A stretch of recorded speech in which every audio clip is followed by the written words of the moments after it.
I'll now discuss the next piece I'm going to perform. This work is a transcription for piano that Liszt made of Schubert's Gretchen am Spinnrade, Gretchen at the spinning wheel,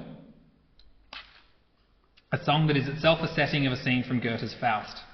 The text is given in the program notes, but I'll give you a brief synopsis. Gretchen sits indoors, working at the spinning wheel whilst musing on her intimate feelings toward the title character Faust. Schubert's setting represents the repetitive motion of the spinning wheel through semiquavers in the right hand, and Liszt's transcription preserves this accompaniment while allowing the vocal line to emerge over the top. So the cover page of Liszt's transcription is up on the right there. There's actually a little picture of Gretchen that you can see at the top there, which resembles contemporary portraits of the same theme.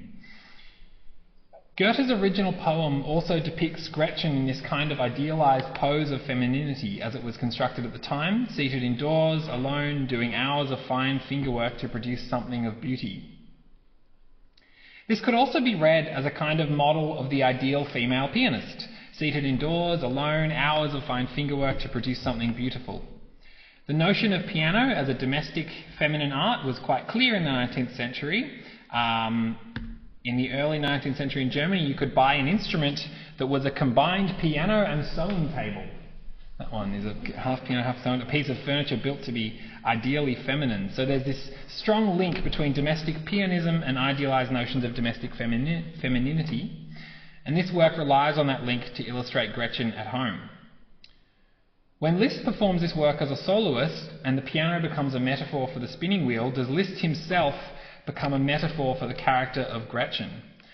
He seemed to personally identify with Gretchen. In a letter to Emil Ganast in 1860, he paraphrased this poem to describe his own emotional state of mind.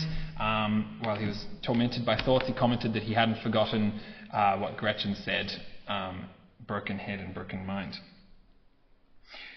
There is further evidence that in performance he was identified with certain visible constructions of femininity.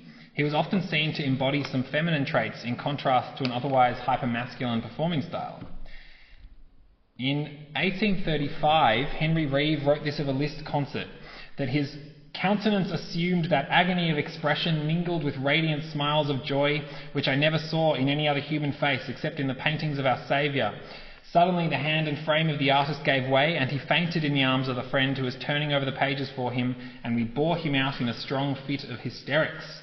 So notice here how Liszt is compared first to the male saviour and then borne out in a fit of hysterics, itself of course a term highly gendered feminine.